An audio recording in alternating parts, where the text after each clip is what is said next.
President Obama wrapped up that press conference to discuss today's sequestration and budget talks.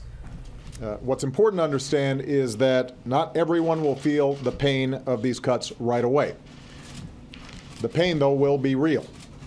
Beginning this week, many middle-class families will have their lives disrupted in significant ways.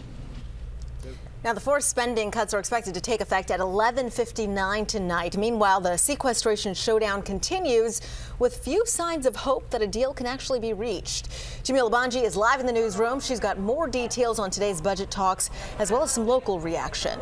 Jimmy? Well, absolutely. The president's meeting with congressional leaders lasted just under an hour. That was before his news conference that you saw right here on ABC 7. Earlier today, we spoke with many federal workers. They say they're paying close attention to all of this, and they're already starting to pinch their pennies.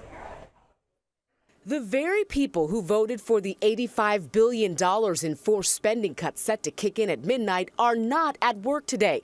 But thousands who will be affected by sequestration are. And many of them are worried about these cuts that could impact everything from Medicare to education to Homeland Security. It is a little scary because you just don't know what's really going to happen, how long it'll last. I may not be furloughed, but my roommate is, I know, and he's pretty worried about it. Federal workers and contractors are headed into the weekend with thoughts of losing part of their pay.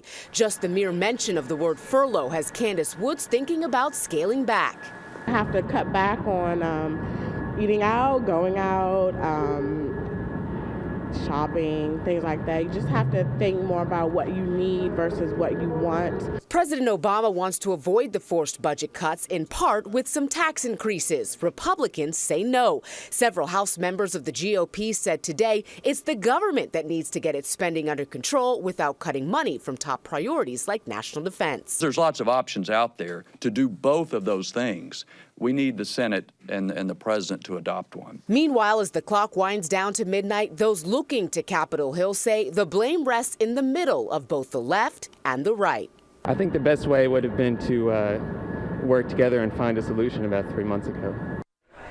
Now, we did speak with some federal workers today off camera who told us they're really not worried about all of this. They simply said they'll wait and see what happens and deal with everything as it comes. In the newsroom, Jamila Banji, ABC 7 News.